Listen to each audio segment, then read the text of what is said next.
ಮೊದಲು ಆದಿಕಾಂಡ ಪುಸ್ತಕ 13ನೇ ಅಧ್ಯಾಯ 14ನೇ ವಚನದಿಂದ 17ನೇ ವಚನದವರೆಗೂ ಮತ್ತೊಂದು ಸಾರಿ ನಾವು ಓದಿಕೊಳ್ಳೋಣ. 14ನೇ ವಚನದಿಂದ 13ನೇ ಅಧ್ಯಾಯ 14ನೇ ವಚನದಿಂದ. ಲೋಟನು ಅಬ್ರಾಮನನ್ನು ಬಿಟ್ಟು ಬೇರೆಯಾದ ನಂತರ ಯೆಹೋವನು ಅಬ್ರಾಮನಿಗೆ, ನೀನಿರುವ ಸ್ಥಳದಿಂದ ದಕ್ಷಿಣೋತ್ತರ ಪೂರ್ವ ಪಶ್ಚಿಮಗಳಿಗೆ ಕಣ್ಣೆತ್ತಿ ನೋಡು, ನೀನು ನೋಡುವ ಈ ದೇಶವನ್ನೆಲ್ಲ ನಿನಗೂ ನಿನ್ನ ಸಂತತಿಗೂ ಶಾಶ್ವತವಾಗಿ ಕೊಡುವೆನು. ನಿನ್ನ ಸಂತಾನದವರನ್ನು ಭೂಮಿಯ ಧೂಳಿನಷ್ಟು ಅಸಂಖ್ಯವಾಗಿ ಮಾಡುವೆನು. ಭೂಮಿಯಲ್ಲಿರುವ ಧೂಳನ್ನು ಲೆಕ್ಕ ಮಾಡುವುದಾದರೆ ನಿನ್ನ ಸಂತಾನವನ್ನು ಲೆಕ್ಕಿಸಲಾಗಿತ್ತು. ನೀನೆದ್ದು ಈ ದೇಶದ ಎಲ್ಲ ಕಡೆಯಲ್ಲಿಯೂ ತಿರುಗಾಡು, ಅದನ್ನು ನಿನಗೆ ಕೊಡುವೆನು ಎಂದು ಹೇಳಿದನು. ದೇವರು ಈ ವಾಕ್ಯಗಳನ್ನು ನಮ್ಮೆಲ್ಲರಿಗಾಗಿ ಆಶೀರ್ವದಿಸಿ ತನ್ನ ಆತ್ಮನ ಮೂಲಕ ಆತನೇ ನಮಗೆ ಅನುಗ್ರಹಿಸಲಿ. ಪ್ರಿಯರೇ, ನಾವು ಆದಿಕಾಂಡ ಪುಸ್ತಕದಲ್ಲಿ ನಮ್ಮ ಮೂಲ ಪಿತೃವಾಗಿರುವಂತ ಅಬ್ರಹಾಮನ ಜೀವನದಲ್ಲಿ ದೇವರು ಕೊಟ್ಟಂತ ಪ್ರತ್ಯಕ್ಷತೆಗಳನ್ನು ನಾವು ಧ್ಯಾನಿಸುತ್ತಾ ಬರ್ತಾ ಇದ್ದೇವೆ. ಒಂದೊಂದು ಪ್ರತ್ಯಕ್ಷತೆಯಲ್ಲಿ ದೇವರು ಯಾವ ರೀತಿಯಾಗಿ ಕಾಣಿಸಿಕೊಂಡನು ಮತ್ತು ಅಬ್ರಹಾಮನ ಜೀವನವು ಯಾವ ರೀತಿಯಾಗಿ ಉಂಟು ಮತ್ತು ದರ್ಶನದಲ್ಲಿ ಇಲ್ಲ ಪ್ರತ್ಯಕ್ಷತೆಯಲ್ಲಿ ನಡೆದಂತ ಘಟನೆಗಳ ಮೂಲಕವಾಗಿ ನಾವು ಕಲಿಯಬೇಕಾದಂತಹ ಆತ್ಮಿಕವಾದಂತಹ ಸಂಗತಿಗಳನ್ನು ನಾವು ಕೇಳಿಸಿಕೊಳ್ಳುತ್ತಾ ಬರ್ತಾ ಇದ್ದೇವೆ. ಆದರೆ ಇವತ್ತು ನಾವು ಓದಿರುವಂತಹ ಈ ವಾಕ್ಯ ಭಾಗ 14ನೇ ವಚನದಿಂದ 17ನೇ ವಚನದವರೆಗೂ ಇದು 4ನೇ ಸಾರಿ ದೇವರು ಆತನಿಗೆ ಪ್ರತ್ಯಕ್ಷನಾಗುವಂಥದ್ದು. ಕಳೆದ ವಾರದಲ್ಲಿ ಇದನ್ನು ಪ್ರಾರಂಭಿಸಿ ನಾವು ಸ್ವಲ್ಪವಾಗಿ ನಾವು ಆಲೋಚನೆ ಮಾಡಿದ್ದೇವೆ. ಆದ್ರೆ ಇವತ್ತು ಇನ್ನು ಸ್ವಲ್ಪ ಈ ದರ್ಶನದಲ್ಲಿ ದೇವರಲ್ಲಿ 14 ವಚನ 14, 15, 16, 17 ಈ ವಚನ ಇರುವಂತ ವಿಷಯಗಳನ್ನು ನಾವು ಆಲೋಚನೆ ಮಾಡುತ್ತಾ ಹೋಗೋಣ. ಆದ್ರೆ ಈ 4ನೇ ಪ್ರತ್ಯಕ್ಷತೆಯಲ್ಲಿ ದೇವರು ಯಾವ ರೀತಿಯ ಕಾಣಿಸಿಕೊಂಡನು ಅಂತ ನಾವು ನೋಡುವಾಗ ಈಗಾಗಲೇ ಪ್ರವೀಣ್ ಬ್ರದರ್ ಹೇಳಿದ ಹಾಗೆ ಆಧರಿಸುವಂತ ದೇವರಾಗಿ ಆತನು ಪ್ರತ್ಯಕ್ಷನಾಗ್ತಾನೆ.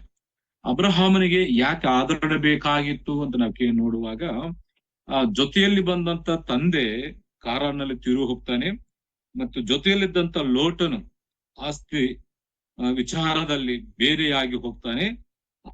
ಅನಂತರದಲ್ಲಿ ದೇವರು ಅವನಿಗೆ ಪ್ರತ್ಯಕ್ಷನಾಗಿ ನೀನು ನೋಡುವಂತ ದೇಶವನ್ನು ನಾನು ನಿನಗೆ ಕೊಡ್ತೇನೆ ಅಂತೇಳಿ ಒಂದು ಆಧರಣೆ ಮಾತುಗಳು ಇಲ್ಲ ಧೈರ್ಯಪಡಿಸುವಂತ ಮಾತುಗಳನ್ನು ಇಲ್ಲಿ ದೇವರು ಹೇಳಿರುವಂತದ್ದು ನಾವು ಗಮನಿಸುತ್ತಾ ಬಂದಿದ್ದೇವೆ. ಆದ್ರೆ ಪ್ರಿಯರೇ, ಈ ದರ್ಶನಕ್ಕೆ ಈ ದೇವರು ಈ ಪ್ರತ್ಯಕ್ಷತೆ ಆಗುವುದಕ್ಕಿಂತ ಮುಂಚೆ ಅಬ್ರಹಾಮನ ಯಾವ ರೀತಿಯಾಗಿ ಜೀವಿಸ್ತಾ ಇದ್ದನು, ಅವನು ಐಗುಪ್ತ ದೇಶವನ್ನು ಬಿಟ್ಟು ಬಂದನು, ಪೂರ್ವದಲ್ಲಿ ಎಲ್ಲಿ ಯಜ್ಞವೇದಿಯನ್ನು ಕಟ್ಟಿದ್ದಾನೋ ಆ ಸ್ಥಳಕ್ಕೆ ಬಂದನು, ಅಲ್ಲಿ ದೇವರನ್ನು ಆರಾಧಿಸಿದನಂತ ಹೇಳಿ ಒಂದು ನೋಟವನ್ನು ನಾವು ನೋಡ್ತೇವೆ. ಮತ್ತೊಂದು ನೋಟ ನಾವು ನೋಡುವಾಗ ಅವನು ಬಹು ಐಶ್ವರ್ಯವಂತನಾಗಿದ್ದನು ಮತ್ತು ಶರೀರಗಳ ಮಧ್ಯದಲ್ಲಿ ವಾಸ ಮಾಡುತ್ತಿದ್ದನು ಮತ್ತು ಕಲಹ ಜಗಳಗಳ ಮಧ್ಯದಲ್ಲಿ ವಾಗ್ವಾದಗಳ ಮಧ್ಯದಲ್ಲಿ ಅವನು ಜೀವಿಸ್ತಾ ಇದ್ದನು. ಈ ಕಲಹ ಜಗಳ ಮಧ್ಯದಲ್ಲಿ ಜೀವಿಸ್ತಿರುವಂತ ಅಬ್ರಹಾಮನಿಗೆ ಮತ್ತು ಲೋಟನು ಬೇರೆ ಆದ ನಂತರ ಆತನು ಪ್ರತ್ಯಕ್ಷನಾಗಿರುವಂಥದ್ದು. ಆಮೇಲೆ ತನ್ನ ಮಕ್ಕಳನ್ನು ಆಶೀರ್ವದಿಸ್ತೇನಂತೇಳಿ ವಾಗ್ದಾನ ಮಾಡಿರುವಂಥದ್ದು ಈ ವಚನ ಭಾಗದಲ್ಲಿ ನಾವು ಗಮನಿಸ್ತೇವೆ. ಅದರಲ್ಲಿ ಒಂದು ಆತ್ಮಿಕವಾದ ಸತ್ಯವನ್ನು ನಾವು ಕೇಳಿಸ್ಕೊಂಡಿದ್ದೇವೆ. ಅದೇನಂತಂದ್ರೆ, ಅವಿಶ್ವಾಸಿಗಳೊಂದಿಗೂ ಶರೀರ ಸಂಬಂಧಿಗಳೊಂದಿಗೂ ನಾವು ಜೀವಿಸುವಷ್ಟು ಕಾಲ ದೇವರ ಪ್ರಸನ್ನತೆಯನ್ನು ಅನುಭವಿಸಲಿಕ್ಕೆ ಸಾಧ್ಯವಿಲ್ಲ ಅನ್ನುವಂಥ ಸತ್ಯವನ್ನು ನಾವು ಕೇಳಿಸಿಕೊಂಡಿದ್ದೇವೆ. ನಾವೆಷ್ಟು ವರ್ಷಗಳು ಅವಿಶ್ವಾಸಿಗಳೊಂದಿಗೆ ಇಲ್ಲ ಶರೀರ ಸಂಬಂಧಿಗಳೊಂದಿಗೆ ನಾವು ಜೀವಿಸುತ್ತಾ ಇದ್ದಾಗ ದೇವರ ಒಂದು ಪ್ರಸನ್ನತೆಯನ್ನು ಇಲ್ಲ ದೇವರ ಒಂದು ಸಾನ್ನಿಧ್ಯವನ್ನು ನಮ್ಮ ಜೀವನದಲ್ಲಿ ಅನುಭವಿಸಲಿಕ್ಕೆ ಸಾಧ್ಯವಿಲ್ಲ. ಅಂತವರನ್ನು ಬಿಟ್ಟು ಬರುವಾಗ ದೇವರ ಪ್ರಸನ್ನತೆಯನ್ನು ಅನುಭವಿಸಲಿಕ್ಕೆ ಸಾಧ್ಯ. ಇಲ್ಲಿ ಲೋಟನು ಶರೀರ ಸಂಬಂಧಿ ಅಂತ ನಾವು ಓದಿದ್ದೇವೆ. ಅಬ್ರಹಾಮನ ಆತ್ಮ ಸಂಬಂಧಿ, ಲೋಟನು ಶರೀರ ಸಂಬಂಧಿ. ಅದಕ್ಕಾಗಿ ಈ ಶರೀರ ಸಂಬಂಧಿ ಆತನು ಬಿಟ್ಟು ಹೋದ ಮೇಲೆ ದೇವರು ಆತ್ಮ ಸಂಬಂಧಿಯಾದಂತ ಅಬ್ರಹಾಮನಿಗೆ ದರ್ಶನ ಕೊಟ್ಟು ಆತನನ್ನು ಆಶೀರ್ವದಿಸುವಂತ ನಾವು ಗಮನಿಸಿದ್ದೇವೆ. ಕಳೆದ ಸಾರಿ ಅವನಿಗೆ ಆಸ್ತಿ ಯಾವ ರೀತಿ, ಅವರಿಬ್ಬರ ಆಸ್ತಿ ಬಹಳ ಉಂಟಂತ ನಾವು ನೋಡಿದ್ದೇವೆ. ಬಹಳ ಐಶ್ವರ್ಯವಂತರಂತೇಳಿ ಯಾವ ರೀತಿ ಸಂಪಾದಿಸಿದ್ರು, ಅವಿಧೇಯತ್ವದಿಂದ ಸಂಪಾದಿಸಿದ್ರು. ಇನ್ನೊಂದು ಆ ಶಾರಾಯ ಒಂದು ಅಂದ ಸೌಂದರ್ಯವನ್ನು ನೋಡಿದಾಗ ಅವನಿಗೆ ಆಸ್ತಿ ಬಂತು. ಅದರಿಂದ ಅವರು ಒಂದೇ ಸ್ಥಳದಲ್ಲಿ ಜೀವನ ಮಾಡ್ಲಿಕ್ಕೆ ಆಗಲಿಲ್ಲ. ಆಸ್ತಿ ಅವರಿಗೆ ಆಟಂಕಕರವಾಗಿ, ಅಭ್ಯಂತರಕರವಾಗಿ ಇದ್ದದ್ರಿಂದ ಅವರು ಬೇರೆಯಾಗಿ ಹೋಗಿರುವಂತ ನಾವು ನೋಡ್ತೇವೆ. ಇವತ್ತು ಕೂಡ, ಈಗಿನ ಕಾಲದಲ್ಲಿ ಕೂಡ ಮನುಷ್ಯರನ್ನು ಬೇರೆ ಮಾಡುವಂಥದ್ದು, ದೂರ ಮಾಡುವಂಥದ್ದು ಈ ಆಸ್ತಿ, ಅಂತಸ್ತು, ಈ ಹಣ, ಈ ವಿಚಾರಗಳಲ್ಲಿ ಇವತ್ತು 90% ಜನರು ಸಂಬಂಧಗಳನ್ನು ಕಳೆದುಕೊಂಡು ಜೀವಿಸ್ತಾ ಇರುವಂತದ್ದು ನಾವು ಲೋಕದಲ್ಲಿ ಗಮನಿಸುವಂತ ಒಂದು ಸಂಗತಿ. ಆದ್ರೆ ಇಲ್ಲಿ ಇವರಿಬ್ಬರ ಮಧ್ಯದಲ್ಲಿ ಬಂದಂತ ವಾಗ್ವಾದದಲ್ಲಿ ಅಬ್ರಹಾಮನ ಒಂದು ಆತ್ಮೀಯ ಸ್ಥಿತಿಯನ್ನು ನಾವು ನೋಡಿದ್ದೇವೆ ಕಳೆದ ವಾರದಲ್ಲಿ. ಅಬ್ರಹಾಮನು ಆತ್ಮ ಸಂಬಂಧಿ, ಆ ಆತ್ಮ ಸಂಬಂಧಿ ಯಾವ ರೀತಿಯಾಗಿ ಸ್ಪಂದಿಸಿದ್ದಾನೆ, ಆ ಜಗಳ ಬಂದಾಗ, ಆ ಸಮಸ್ಯೆ ಬಂದಾಗ ಆತ್ಮ ಸಂಬಂಧಿಯಾದಂತ ಅಬ್ರಹಾಮನು ಯಾವ ರೀತಿಯಾಗಿ ಸ್ಪಂದಿಸಿದನು, ಲೋಕ ಸಂಬಂಧಿಯಾದಂತ ಲೋಟನು ಯಾವ ರೀತಿಯಾಗಿ ಸ್ಪಂದಿಸಿದೆ ಅಂತ ನಾವು ನೋಡ್ತೇವೆ. ಅದರಲ್ಲಿ ನಾನು ಸುಮಾರು ಒಂದು 7 ವಿಷಯ ತಿಳಿಸಿದ್ದೆ. ಆ ಆತ್ಮ ಸಂಬಂಧಿ ಈ ಕಲಹಕ್ಕೂ ಜಗಳಕ್ಕೂ ಭಯಪಡುತ್ತಾನೆ ಅಂತ ನೋಡಿದ್ವಿ. 2, ಈ ಕಲಹಗಳನ್ನು ಜಗಳಗಳನ್ನು ಇಷ್ಟಪಡುವುದಿಲ್ಲ. ಅವನು ಪ್ರತ್ಯೇಕವಾಗಿಯೂ ಸಮಾಧಾನವಾಗಿಯೂ ಜೀವಿಸಲಿಕ್ಕೆ ಇಷ್ಟಪಡ್ತಾನೆ. ತನಗೆ ನಷ್ಟವಾದರೂ ಕೂಡ ತ್ಯಾಗ ಮಾಡುವಂತ ಸ್ವಭಾವ ಅವನಲ್ಲಿ ಇರ್ತದೆ. ಮತ್ತು ತನ್ನ ಇಷ್ಟವನ್ನು ಆತನು ಬಯಸುವುದಿಲ್ಲ, ಮತ್ತು ದೇವರು ಹೇಳಿದ್ದನ್ನು ಮಾಡುತ್ತಾನೆ ಮತ್ತು ದೇವರ ಪ್ರತ್ಯಕ್ಷತೆಯನ್ನು ಅನುಭವಿಸುತ್ತಾನೆ ಅಂತೇಳಿ ಆತ್ಮ ಸಂಬಂಧಿಯ ಒಂದು ಗುಣಲಕ್ಷಣಗಳನ್ನು ನಾವು ನೋಡ್ತಾ ಬಂದಿದ್ದೇವೆ. ಅದರ ಲೋಕ ಸಂಬಂಧ ಅದಕ್ಕೆ ಆಪೋಸಿಟ್. ಅವರು ಭಯಪಡುವುದಿಲ್ಲ, ಅದು ಹೆಚ್ಚು ಮಾಡ್ಲಿಕ್ಕೆ ನೋಡ್ತಾರೆ. ಅವರಿಗೆ ಇಂಪಾದದ್ದು, ಅವರ ಕಣ್ಣಿಗೆ ಶ್ರೇಷ್ಠವಾಗಿ ಕಾಣಿಸ್ಕೊಂಡದ್ದನ್ನು ಆರಿಸಿಕೊಳ್ತಾರೆ ಮತ್ತು ಅವರ ಇಷ್ಟವನ್ನು ನೆರವೇರಿಸಿಕೊಳ್ಳುತ್ತಾರೆ. ಮತ್ತು ದೇವರು ಹೇಳಿದ್ದನ್ನು ಮಾಡುವುದಿಲ್ಲ, ತಮ್ಮ ಸ್ವಂತ ಜ್ಞಾನ, ಸ್ವಂತ ಇಷ್ಟಾನುಸಾರವಾಗಿ ಜೀವಿಸಲಿಕ್ಕೆ ಪ್ರಯತ್ನ ಮಾಡ್ತಾರೆ ಅಂತೇಳಿ ನಾವು ಗಮನಿಸ್ತೇವೆ. ಅದರಲ್ಲಿ ನಾವು ಕೂಡ ಈ ಲೋಕದಲ್ಲಿ ಜೀವಿಸುವಾಗ ನಾವು ಪ್ರತ್ಯೇಕಿಸಲ್ಪಟ್ಟವರಾಗಿ, ಮೂರ್ಖರಾದಂತ ಜನರಿಂದ ನಾವು ಪ್ರತ್ಯೇಕಿಸಲ್ಪಟ್ಟವರಾಗಿ, ಪರಿಶುದ್ಧರಾಗಿ ನಾವು ಜೀವಿಸುವಾಗ ದೇವರೊಂದು ಪ್ರಸನ್ನತೆಯನ್ನು ನಾವು ಅನುಭವಿಸಲಿಕ್ಕೆ ಸಾಧ್ಯ ಅಂತೇಳಿ ನಾವು ದೇವರ ವಾಕ್ಯ ಭಾಗದಿಂದ ನಾವು ಗಮನಿಸಿದ್ದೇವೆ. ಆದ್ರೆ ಇವತ್ತು ಅದರ ಮುಂದುವರೆದಂತ ಭಾಗವಾಗಿ ಮತ್ತೊಂದು ಕೆಲವು ವಿಷಯಗಳನ್ನು ನಾವು ಆಲೋಚನೆ ಮಾಡಿ ಈ ಕೂಟವನ್ನು ನಾವು ಮುಗಿಸ್ಕೊಳ್ಳೋಣ. ಪ್ರಿಯರೇ, ಈ ಲೋಟನು ಅಬ್ರಹಾಮನನ್ನು ಬಿಟ್ಟು ಬೇರೆಯಾದ ನಂತರ ಯೆಹೋವನು ಅಬ್ರಹಾಮನಿಗೆ ನೀನಿರುವ ಸ್ಥಳದಿಂದ ಅಂತೇಳಿ ಅಲ್ಲಿ ದರ್ಶನ ಕೊಟ್ಟು ಇಲ್ಲ ಪ್ರತ್ಯಕ್ಷನಾಗಿ ಮಾತಾಡುವಂತ ಮಾತುಗಳನ್ನ ಗಮನಿಸಿ. ಆದ್ರೆ ಹಿಂದೆ ಏನ್ ನಡೆದಿದೆ, ಅಬ್ರಹಾಮನು ಲೋಟನಿಗೆ ಅವಕಾಶ ಕೊಡ್ತಾನೆ, ನೀನು ಕಣ್ಣೆತ್ತಿ ನೋಡು ಅಂತ, ನಿನ್ಗಿಷ್ಟವಾದ ನಿನ್ನ ಆರಿಸಿಕೊ ಅಂತೇಳಿ ಅಬ್ರಹಾಮನೇ ಮೊದಲು ಅವಕಾಶವನ್ನು ಕೊಟ್ಟಾಗ ಲೋಟನು ಕಣ್ಣೆತ್ತಿ ನೋಡಿ ಅವನಿಗೆ ಕಣ್ಣಿಗೆ ಇಂಪಾಗಿಯೂ ಸುಂದರವಾಗಿ ಸೌಂದರ್ಯವಾಗಿ ಕಾಣಿಸಿಕೊಂಡಿರುವಂತ ಆ ಸೊದಮ ಗೊಮೋರ ಪಟ್ಟಣಗಳನ್ನು ಅವನು ಆರಿಸಿಕೊಂಡಿರುವಂತದ್ದು, ಅದನ್ನು ಆ ದೇಶಕ್ಕೆ ಇಲ್ಲ ಪ್ರಾಂತಕ್ಕೆ ಹೋಗ್ಲಿಕ್ಕೆ ಇಷ್ಟಪಟ್ಟಿರುವಂತದನ್ನು ನಾವು ಕಳೆದ ವಾರದಲ್ಲಿ ಕೂಡ ಗಮನಿಸಿದ್ದೆ. ಅದನ್ನ ನಾನು ಹೇಳಿಕ್ಕೆ ಇಷ್ಟಪಟ್ಟಿದ್ದು, ಮನುಷ್ಯರು ನೋಡುವಂತ ವಿಧಾನ ಬೇರೆ ಮತ್ತು ದೇವರು ಕೂಡ ಹೇಳ್ತಾ ಇದ್ದಾನೆ, ಅಬ್ರಹಾಮ ನೀನು ಕಣ್ಣೆತ್ತು ನೋಡು. ಅಬ್ರಹಾಮನು ಕೂಡ ದೇವರು ಹೇಳುವಂತ ಮಾತೇನು, ದಕ್ಷಿಣೋತ್ತರ ಪೂರ್ವ ಪಶ್ಚಿಮಗಳಿಗೆ ಕಣ್ಣೆತ್ತಿ ನೋಡು ಅಂತೇಳಿ. ಲೋಟನು ಕಣ್ಣೆತ್ತಿ ನೋಡಿದನು.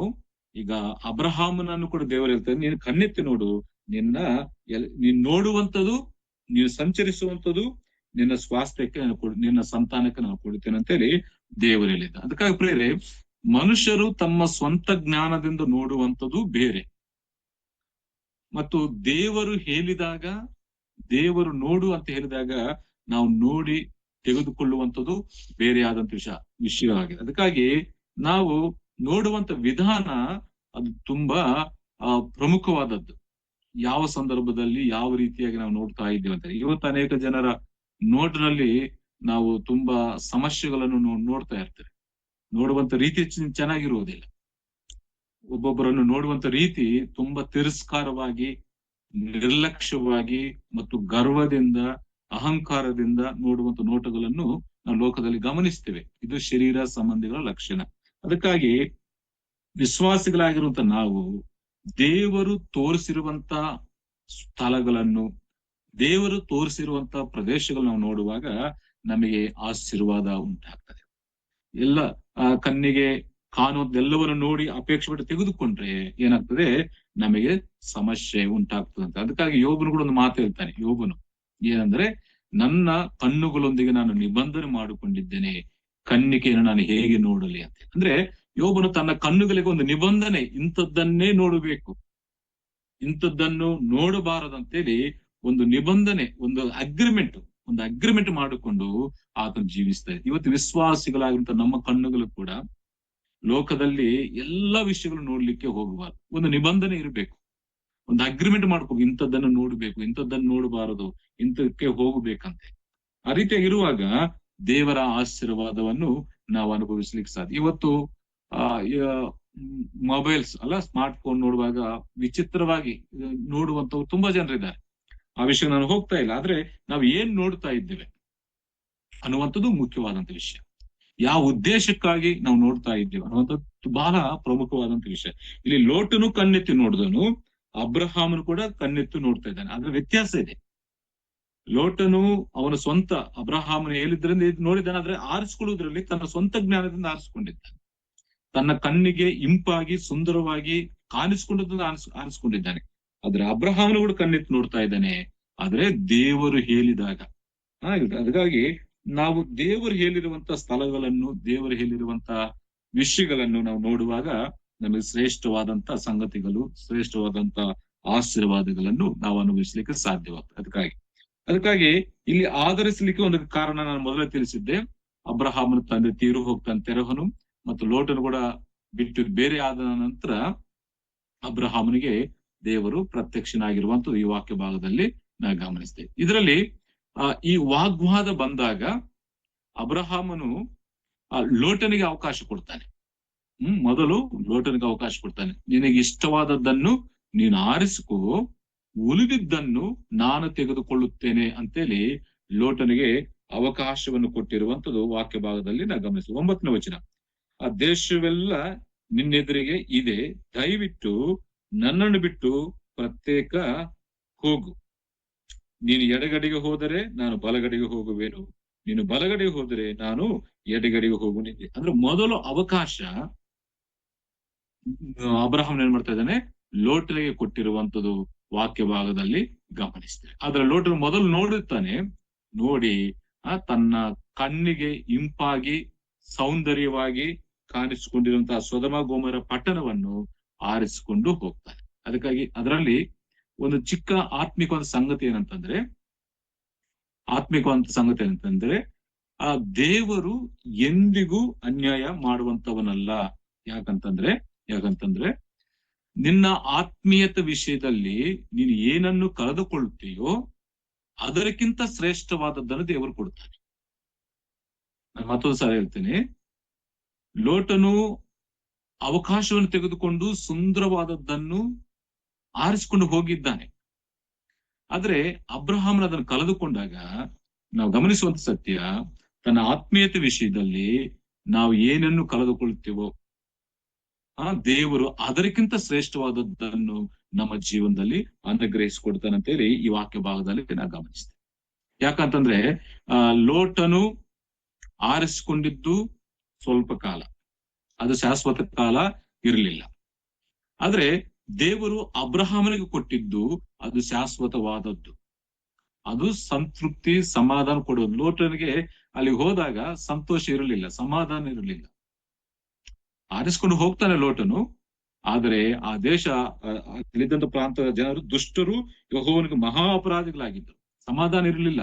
2ನೇ ಪೇತ್ರನ ಪತ್ರಿಕೆ ಓದ್ತೀವಿ, ಆ ನೀತಿವಂತನು ಅವರ ಮಧ್ಯದಲ್ಲಿ 2ನೇ ಅಧ್ಯಾಯದಲ್ಲಿ 7, 8, 9 ವಚನ ಅಂತ ನಾನು ನೆನೆಸ್ತೇನೆ. ಆ ನೀತಿವಂತನ ಲೋಟನು ಅವರ ಮಧ್ಯದಲ್ಲಿ ದಿನೇ ದಿನವೂ ಅವರ ವ್ಯವಹಾರಗಳನ್ನು ನೋಡಿ ನೀತಿವಂತ ತನ್ನ ಮನಸ್ಸನ್ನು ನೊಂದುಕೊಳ್ಳುತ್ತಿದ್ದಂತಿದೆ. ಅದಕ್ಕಾಗಿ ಇವನು ಆಶೆ ಪಟ್ಟು ಆರಿಸಿಕೊಂಡಿರುವಂತ ಆ ಸ್ಥಳ ಅವನಿಗೆ ಆಶೀರ್ವಾದಕರವಾಗಿ ಇರಲಿಲ್ಲ. ಆದರೆ ದೇವರು ತೋರಿಸಿ ಇದನ್ನು ನಾನು ನಿನಗೆ ಕೊಡ್ತೇನೆ ಅಂತ ಹೇಳಿದಾಗ ಆ ಸ್ಥಳ ಆಶೀರ್ವಾದಕರವಾಗಿಯೂ ಅದು ಶಾಶ್ವತಕರವಾಗಿಯೂ ಇರುವಂತದ್ದು ವಾಕ್ಯದಲ್ಲಿ ಅದಕ್ಕಾಗಿ ಪ್ರೇರೆ ನಾನು ಹೇಳಿಕ್ಕೆ ಇಷ್ಟಪಟ್ಟದ್ದು, ಮನುಷ್ಯರಾಗಿ ನಾವು ಸ್ವತಃ ತೆಗೆದುಕೊಳ್ಳುವಂಥದ್ದು ಬೇರೆ. ಒಂದು ವೇಳೆ ಅದು ನಮಗೆ ದುಃಖವನ್ನು ಹುಟ್ಟಿಸಬಹುದು, ಒಂದು ವೇಳೆ ಅದು ನಮಗೆ ಕಷ್ಟವನ್ನು ಹುಟ್ಟಿಸಬಹುದು, ಸಮಾಧಾನ ಇಲ್ಲದೆ ಹೋಗ್ಬೋದು. ಅಂದ್ರೆ ಮನುಷ್ಯರಾಗಿರುವಂತ ನಾವು ಸ್ವತಃ ತೆಗೆದುಕೊಳ್ಳುವಾಗ ನನ್ನ ಜ್ಞಾನದಿಂದ, ಇಲ್ಲ ನನ್ನ ವಿವೇಚನದಿಂದ ಆಲೋಚನೆ ಇದು ಒಳ್ಳೇದಂತ ಹೇಳಿ ನಾನು ಆರಿಸಿಕೊಳ್ಳುವಾಗ ಅದು ಎಲ್ಲಾ ಸಾರಿ ಒಳ್ಳೇದಾಗುವುದಿಲ್ಲ. ಒಂದೊಂದ್ಸಾರಿ ಅದರಿಂದ ಸಮಸ್ಯೆಗಳು ಬರ್ತವೆ. ಆದ್ರೆ ದೇವರು ಕೊಡುವಂಥದ್ದು ಅದು ಯಾವಾಗಲೂ ಕೂಡ ಒಳ್ಳೇದೇ. ದೇವರು ಕೊಡುವಂಥದ್ದು ಅದು ಯಾವಾಗಲೂ ಕೂಡ ಒಳ್ಳೇದೇ. ಅದು ಶ್ರೇಷ್ಠವಾದದ್ದು, ಶಾಶ್ವತವಾದ. ಅಬ್ರಹಾಂ ಜೀವನದಲ್ಲಿ ಅದೇ ನೋಡ್ತಾ ಇದೆ. ಲೋಟನು ತಾನು ಆಶೆ ಪಟ್ಟು ಆರಿಸಿಕೊಂಡು ಹೋಗ್ತಾನೆ, ಅಲ್ಲಿ ಆಶೀರ್ವಾದವಿಲ್ಲ, ಶಾಪವು ಬರುತ್ತದೆ. ಕುಟುಂಬಕ್ಕೆ ಶಾಪ ಬರುತ್ತದೆ. ಕುಟುಂಬದಲ್ಲಿ ದುಷ್ಟ ಕಾರ್ಯಗಳು, ಮಾಡಬಾರದ ಕಾರ್ಯಗಳು ನಡೀತಾವೆ. ತುಂಬಾ ಶಾಪಗ್ರಸ್ತರಾಗ್ತಾರೆ. ಶಾಪಗ್ರಸ್ತವಂತ ಜನಾಂಗಕ್ಕೆ ಅವರು ಮೂಲ ಪುರುಷನಾಗ್ತಾನೆ ಲೋಟ. ಆದರೆ ಅಬ್ರಹಾಮನಿಗೆ ದೇವರು ಕೊಟ್ಟದ್ದು, ಅಬ್ರಹಾಮನಿಗೆ ದೇವರು ಕೊಟ್ಟಿದ್ದು ಅದು ಶ್ರೇಷ್ಠವಾದದ್ದು, ಅದು ಶಾಶ್ವತವಾದದ್ದು ಅಂತ ಹೇಳಿ ವಾಕ್ಯದಲ್ಲಿ ಗಮನ. ಅದಕ್ಕೆ ನಾನು ಹೇಳಿಕ್ಕೆ ಇಷ್ಟಪಟ್ಟಿತ್ತು ಪ್ರಿಯರೇ, ಒಂದು ವಿಷಯ ಏನಂತಂದ್ರೆ, ನಮ್ಮ ಆತ್ಮೀಯತೆ ವಿಷಯದಲ್ಲಿ ನಾವು ಏನನ್ನು ಕಳೆದುಕೊಳ್ಳುತ್ತೇವೋ ದೇವರು ಅದಕ್ಕಿಂತ ಶ್ರೇಷ್ಠವಾದದ್ದನ್ನು ದೇವರು ಕೊಡ್ತಾನೆ. ಅದನ್ನ ನಾವು ಎಂದಿಗೂ ಮರೆಯಬಾರದು. ಎರಡನೇ ವಿಷಯ, ನಾವು ತೆಗೆದುಕೊಳ್ಳುವಂಥದ್ದು ನಮಗೆ ಅಷ್ಟು ಸುಖಕರವಾಗಿ ಸಮಾಧಾನವಾಗಿ ಇರುವುದಿಲ್ಲ. ಆದ್ರೆ ದೇವರು ಕೊಡುವಂಥದ್ದು ನಮಗೆ ಶ್ರೇಷ್ಠವಾದದ್ದು, ಅದು ಸಮಾಧಾನವಾದದ್ದು ಅಂತೇಳಿ, ಅದು ಶಾಶ್ವತವಾದದ್ದು ಅಂತೇಳಿ ವಾಕ್ಯದಲ್ಲಿ ಗಮನಿಸ್ತೇವೆ. ನೋಡಿ, ಆದಿಕಾಂಡ ಪುಸ್ತಕದಲ್ಲಿ 3ನೇ ಅಧ್ಯಾಯ 6ನೇ ವಚನದಲ್ಲಿ ನಾವು ನೋಡುವಾಗ ಹವ್ವಲ್ ಏನ್ ಮಾಡ್ತಾಳೆ, ಈ ಸೈತಾನ ಹೇಳಿದಾಗ ಆ ಹಣ್ಣನ್ನು ನೋಡಿ, 3ನೇ ಅಧ್ಯಾಯ 6ನೇ ವಚನದಲ್ಲಿ ಆ ಹಣ್ಣನ್ನು ನೋಡಿ ಅದು ನೋಡ್ಲಿಕ್ಕೂ ಸುಂದರವಾಗಿಯೂ ರಮ್ಯವಾಗಿಯೂ ಮನೋಹರವಾಗಿಯೂ ತಿನ್ಲಿಕ್ಕೆ ರುಚಿಕರವಾಗಿ ಇದ್ದದ್ರಿಂದ ಏನ್ ಮಾಡ್ತಾಳೆ, ಅದನ್ನು ತೆಗೆದುಕೊಂಡು ತಿಂತಾಳೆ. ಅದನ್ನು ನೋಡಿ ಕಣ್ಣಿಗೆ ಅದು ರಮ್ಯವಾಗಿ ಕಾಣಿಸ್ಕೊಳ್ತದೆ.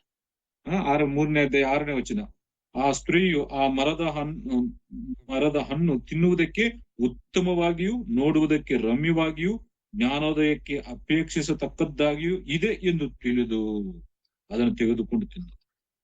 ಆಕೆ ನೋಡಿದಾಗ ಆಕೆ ಕಣ್ಣಿಗೆ ಯಾವ ರೀತಿಯಾಗಿ ಅದು ಉತ್ತಮವಾಗಿಯೂ ಮತ್ತು ರಮ್ಯವಾಗಿಯೂ ಜ್ಞಾನೋದಯಕ್ಕೆ ಅಪೇಕ್ಷಿಸತಕ್ಕದ್ದಾಗಿದೆ. ಆಕೆ ಕಣ್ಣಿಗೆ ಅದು ಸುಂದರವಾಗಿ ಕಾಣಿಸ್ಕೊಂಡಿದೆ. ಅದಕ್ಕಾಗಿ ಅದನ್ನು ತೆಗೆದುಕೊಂಡು ತಿಂತಾಳೆ, ತನ್ನ ಗಂಡನಿಗೆ ಕೂಡ ಕೊಡ್ತಾಳೆ. ಅದರಿಂದ ಏನು ಬಂತು, ಇಡೀ ಮಾನವ ಜಾತಿ ಮೇಲೆ ದೇವರ ಶಾಪ ಬಂತು. ಅವರು ಆ ದೇವರ ಸಾನ್ನಿಧ್ಯದಿಂದ ಹೊರಗೆ ಹಾಕಲ್ಪಟ್ಟು ಮತ್ತು ಅದರ ಮೂಲಕವಾಗಿ ಇಡೀ ಮಾನವ ಜಾತಿಗೆ ಒಂದು ಪಾಪದ ದಾಸತ್ವ, ಒಂದು ಶಾಪವನ್ನು ಆಕೆ ತಂದಿಟ್ಟಿರುವಂತದ್ದು ವಾಕ್ಯದಲ್ಲಿ ಗಮನಿಸ್ತೇವೆ. ಯಾಕಂದ್ರೆ ಯಾವಾಗ್ಲೂ ನಮ್ಮ ಕಣ್ಣುಗಳು ನೋಡುವಂಥದ್ದು ನಾವು ಆಶೆ ಪಟ್ಟು ತೆಗೆದುಕೊಳ್ಳುವಾಗ ನಮಗೆ ಸಮಸ್ಯೆ ಆಗ್ತದೆ. ದೇವರು ಕೊಡುವಂಥದ್ದು, ದೇವರು ಕೊಟ್ಟಿರುವಂತ ತೆಗೆದುಕೊಳ್ಳುವಾಗ ಶ್ರೇಷ್ಠವಾದಂತ ಸಮಾಧಾನ ಸಿಗ್ತದೆ. ಮತ್ತು ಇನ್ನೊಂದು, ಅರಣ್ಯಕಾಂಡ ಪುಸ್ತಕ 32ನೇ ಅಧ್ಯಾಯ 4-5 ವಚನ ಓದಬೇಕಾದ್ರೆ ಅಲ್ಲಿ ಇಸ್ರಾಯೇಲಿಯರು ಇನ್ನು ವಾಗ್ದಾನ ದೇಶಕ್ಕೆ ಪ್ರವೇಶಿಸುವಂತ ಸಮಯ, ಯೋರ್ಧಾನ್ ನದಿಯನ್ನು ದಾಟಿ ವಾಗ್ದಾನ ದೇಶಕ್ಕೆ ಸೇರಬೇಕು. ಆದ್ರೆ ಅಲ್ಲಿ ಒಂದು ಸನ್ನಿವೇಶ ನಡೀತದೆ.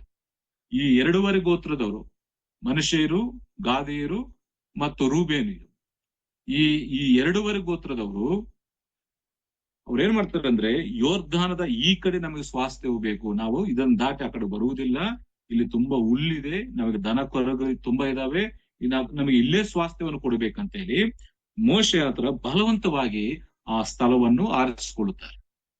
ದೇವರ ಚಿತ್ತವೇನು, ನೀವು ವಾಗ್ದಾನ ದೇಶವನ್ನು ದಾಟಿ ಹೋಗ್ಬೇಕು, ಇದು ಯೋರ್ಧಾನ್ ನದಿಯನ್ನು ದಾಟಿ ವಾಗ್ದಾನ ದೇಶಕ್ಕೆ ಹೋಗ್ಬೇಕು.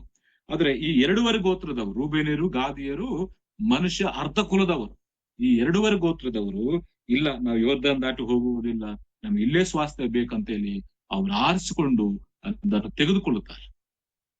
ತೆಗೆದುಕೊಳ್ಳುವಾಗ ನಾವು ನೋಡ್ತೀವಿ ಪ್ರೇರೆ, ಆ ಸ್ಥಳ ಆ ಸಮಯಕ್ಕೆ ಅದು ಚೆನ್ನಾಗಿ ಕಾಣಿಸಿತ್ತು, ಆ ಸಮಯಕ್ಕೆ ತುಂಬಾ ಹುಲ್ಲು ಬೆಳೆದಿದ್ದೆ, ತುಂಬಾ ಅನುಕೂಲಕರವಾಗಿತ್ತು. ಅದೇ ಕಾಲಕ್ರಮೇಣ ಆ ಸ್ಥಳವು ಅದು ಶಾಪಗ್ರಸ್ತವಾದಂತ ಸ್ಥಳವಾಗಿ ಮಾಡಲ್ಪಟ್ಟಿತ್ತು. ನಾವು ಮಾರ್ಗದ ಸುವಾರ್ತೆ 5ನೇ ಅಧ್ಯಾಯ ಓದಬೇಕಾದ್ರೆ ಗಾದಿಯರ ದೇಶ, ಗೆರಾಸೇನರ ದೇಶ ಅಂತ ಓದ್ತೀವಿ. ಅದೇ ಪ್ರದೇಶ ಅವರಿಗೆ ಕುರಿಗಳ ಬದಲಾಗಿ ಹಂದಿಗಳು ಬಂತು, ದೆವ್ವಗಳು ವಾಸ ಮಾಡುವ ಸ್ಥಳವಾಗಿತ್ತು. ಅದು ಶಾಪಗ್ರಸ್ತವಾದಂತ ಸ್ಥಳವಾಗಿ ಬದಲಾವಣೆಯಾಗಿತ್ತು. ನಾನು ಹೇಳಿಕ್ಕೆ ಇಷ್ಟಪಟ್ಟಿದ್ದು, ದೇವರು ತೋರಿಸಿದ್ದ ಸ್ಥಳಕ್ಕೆ ನಾವು ಹೋಗುವಾಗ ನಮಗೆ ಆಶೀರ್ವಾದ, ನಾವಾಗಿ ತೆಗೆದುಕೊಂಡು ಇದು ನಮಗೆ ಚೆನ್ನಾಗಿದೆ ಅಂತ ಹೇಳಿ ಆರಿಸಿಕೊಳ್ಳುವಾಗ ಅದರಿಂದ ನಮಗೇನಾಗ್ತದೆ, ಸುಖ ಸಮಾಧಾನ ಇರುವುದಿಲ್ಲ. 2 ಗೋತ್ರದವರು ಆರಿಸಿಕೊಳ್ಳುತ್ತಾರೆ. ನೀವು ಆಮೇಲೆ ನೀವು ಓದಿಕೊಳ್ಳಿ ಅರಣ್ಯಕಾಂಡ ಪುಸ್ತಕ 32ನೇ ಅಧ್ಯಾಯದಲ್ಲಿ ಆ ವಿಷಯ ಇರ್ತದೆ. ಅವರು ಇಷ್ಟಪಟ್ಟು ಆರಿಸಿಕೊಳ್ಳುತ್ತಾರೆ. ಕಾಲಕ್ರಮೇಣ ಹೊಸ ಒಡಂಬಡಿಕೆ ಕಾಲಕ್ಕೆ ಬರುವಾಗ, ಯೇಸು ಕ್ರಿಸ್ತನ ಪ್ರಾಂತ್ಯಕ್ಕೆ ಹೋಗುವಾಗ ಆ ಪ್ರಾಂತದಲ್ಲಿ ದೆವ್ವಗಳು ವಾಸ ಮಾಡುವಂತ ಸ್ಥಳವಾಗಿದೆ. ಆ ಪ್ರಾಂತದಲ್ಲಿ ದೆವ್ವಗಳು ವಾಸ ಮಾಡ್ತಾರೆ. ಕುರಿಗಳ ಬದಲಾಗಿ ಹಂದಿಗಳನ್ನು ಮೇಯಿಸುವಂತವ್ರು ಜಾಸ್ತಿ ಆಗಿದೆ. ಶಾಪಗ್ರಸ್ತವಂತ ಸ್ಥಳವಾಗಿದೆ.